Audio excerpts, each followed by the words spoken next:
everyone, Matt here with Route 3 Productions.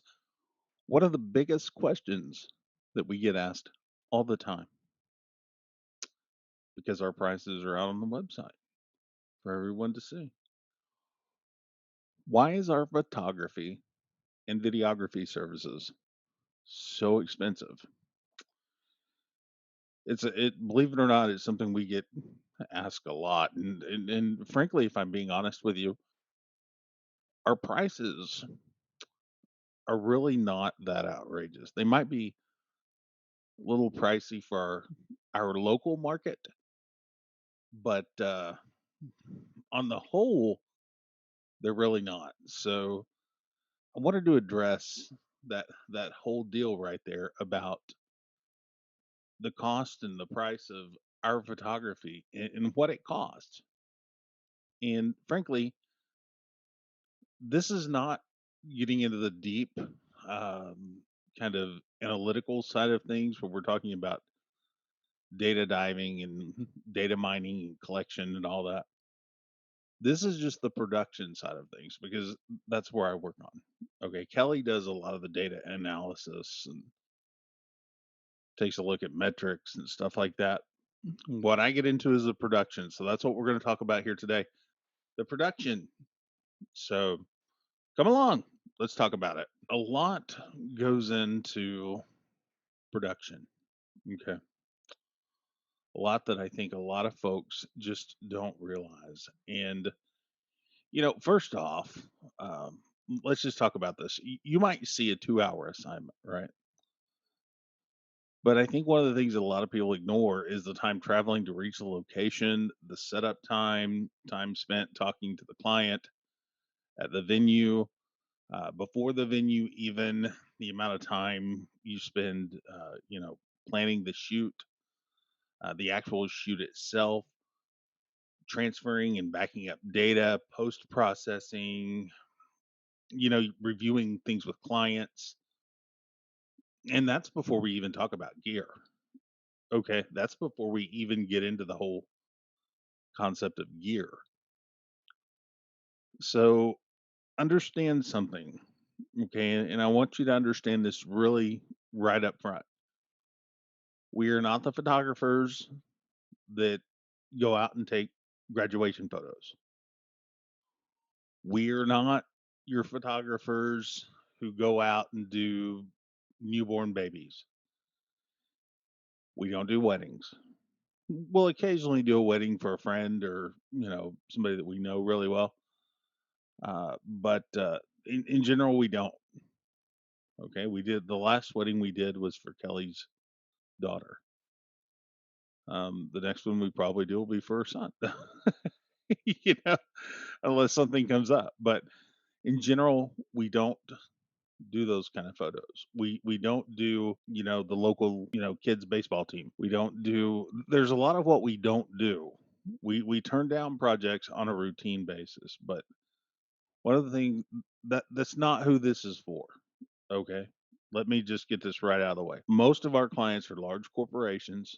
Most of them are big business, healthcare syndicates, healthcare providers, things like that. So those are our clients. Okay. People who will invest a lot of money into these full-fledged productions or invest a good bit into these full-fledged productions because they expect a return on their investment. Okay. Most of the time, our projects are very time intensive. We do not rush through our projects. We do not do more than one project shoot a day by design. Okay. Because, let me explain this, because I am not going to be rushed from one job to another.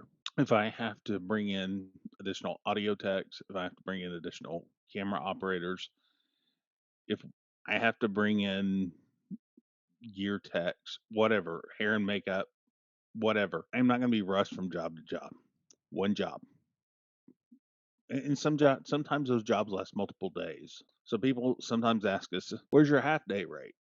I don't have a half day rate because we don't operate in half days. We don't operate in quarter days. We operate on projects. I'll just be real transparent with you. Some of these projects can get up to 50, 60, $70,000, if not more, for the simple fact that they are not small projects. We do take small projects. We do them all the time. Projects that are three, four, $5,000 projects. They still get the same level of attention. They just not nearly as time intensive.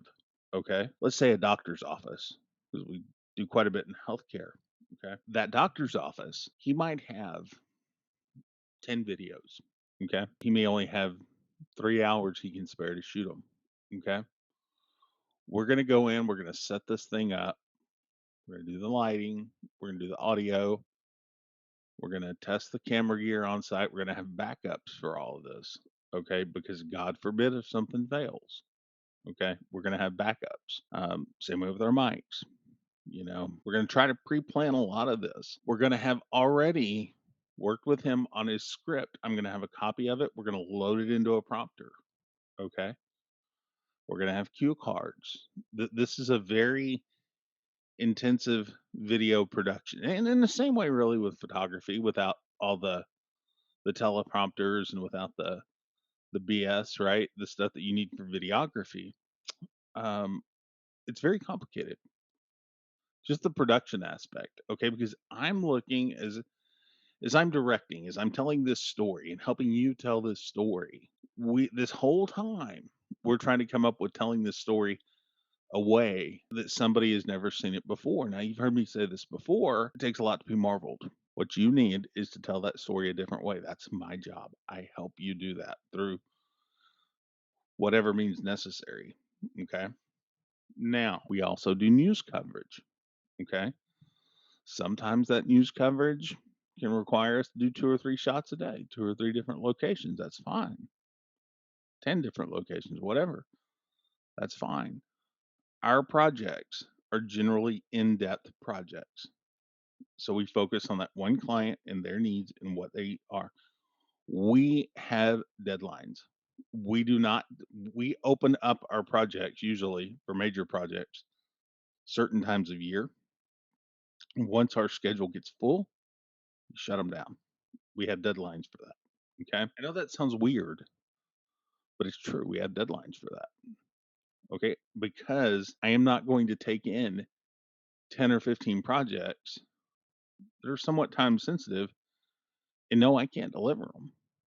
I'm not going to have that conversation with one of our clients. We are going to plan out and pre plan every single detail to these productions. Okay. Photography is a little bit different ball of wax. But in general, we're going to get this stuff figured out well ahead of time so that way if there's an issue, we can deal with it and we can deal with it right. Okay. There's not going to be any halfway to this. So let's go back to this. Okay. Now that I've spent a little time on that. Okay. Time is of the essence. Okay. There's a lot of time involved, a lot of looking at things. So that's number one, time. Time, gear, repetition. You're going to pay for all of that. Okay. But now you know who our clients are and you know what we're dealing with as far as the production side of things. Okay. Not to mention the gear. Okay. So now we're going to talk a little bit about gear. Professional photographers do not compromise on the quality of their gear. They buy professional equipment. Okay. You can get by with some pretty low grade consumer quality stuff. But once you get out of that prosumer market, it's what we call some of this gear prosumer. Yeah, I would encourage you if you're just starting out, definitely, definitely work with what you have, but don't take on any full fledged productions. Don't go and film a movie with your iPhone, even though you probably could, and it's been done, right? Okay.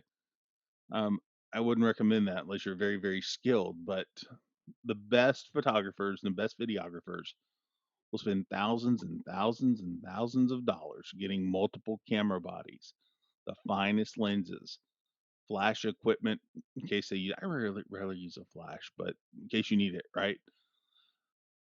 Tripods, light stands, backdrops, props, carrying cases, storage cases. Not only this, but we buy professional licenses for software, um, cloud backup storage solutions, and a whole bunch of other things. One of our flash drives can cost as much as $1,500. Well, let's just say an SD card, an Angelbird SD card can be up to $1,500. Okay, but that thing's gonna have a write speed. If you're in productions, you know what that is. It's gonna have a write speed that it will put anything to shame. I mean, we can put this is what we put in cinematography cameras, okay? So, gear is expensive. Premium services, okay? Adobe Cloud, Flickr, 500 pics. Adobe is expensive. I mean, we pay several $1,000s a year for Adobe Suite. We have to have it. We can't do our job without it. I personally like Capture One for photos, but this stuff all costs money. Okay, not to mention the AI tech that goes into this. Okay, we're spending a lot of time keywording, metadata, deep searches for very specific words and clients, and this stuff takes a lot of time. Okay. Production takes a lot of time. Then, of course, you have your skills, right? Okay. So, apart from being a good photographer, okay, or a videographer, we have to market our business. Google ads aren't cheap. Don't do a lot of Facebook marketing. Just don't. It's the one thing that here in my local market, if we marketed to local folks, would kill us. But we don't do a lot of that. But yeah, no, it's Kelly has to dive into a lot of this data on some of our client work. Um, I mean, there's sales, there's production work, there's buyers, there's negotiators, there's drivers, there's networkers, there's organizers, all this stuff that might sound like overkill. It's not for a major production, and that's what we're doing. Major productions. I want to get that very clear. Um, Although a lot of times we can handle this with just one or two people, okay, wearing multiple hats. Okay, if we can and we can pass that savings along to the customer, we will. But moving on, professional photographers aren't going to compromise. Okay, quality is of the essence. If we have to make multiple shoots, we will. If we have to do two takes, we will.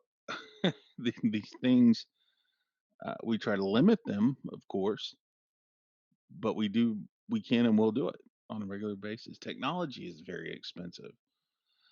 This again, going back to this equipment, is not for a hobbyist.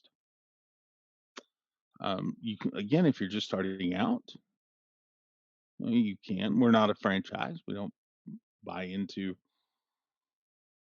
a franchise. We're not like a no picking on them, Olin Mills or somebody like that, Sears, J.C. Penney's, um, some other ones, no picking on them, but we're not a franchise. We don't do that kind of work. The truth is, it is expensive.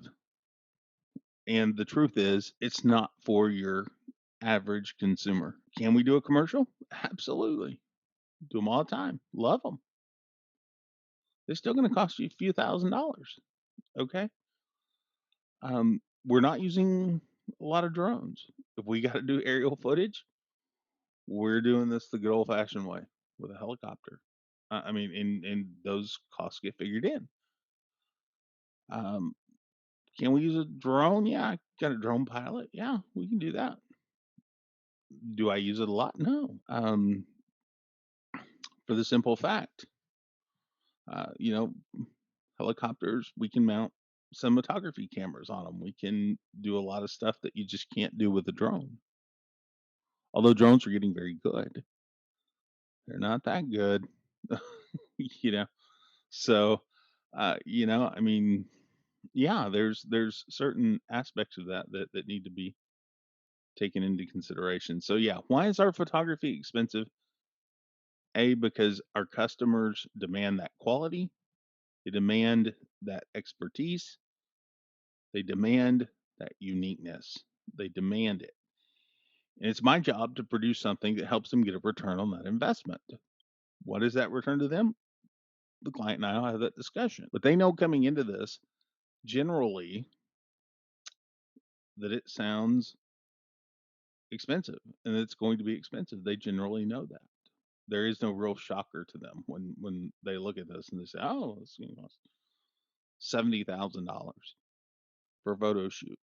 They know that. They expect it. Okay.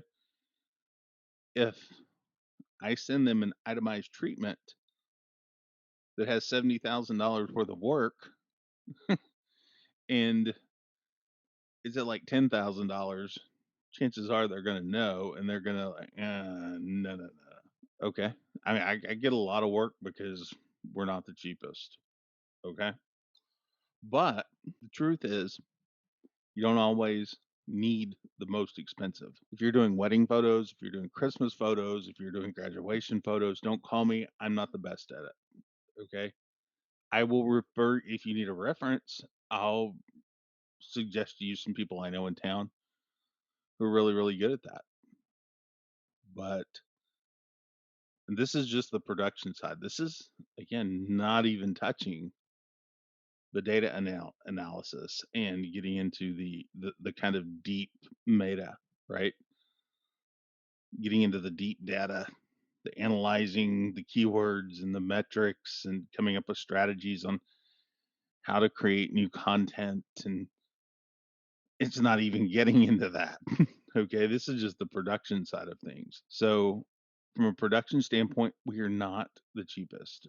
And that's why. And I think that if you're in the commercial business, we need to be having this discussion. Hence why I don't network with a lot of other photographers unless we're just hanging out, BSing.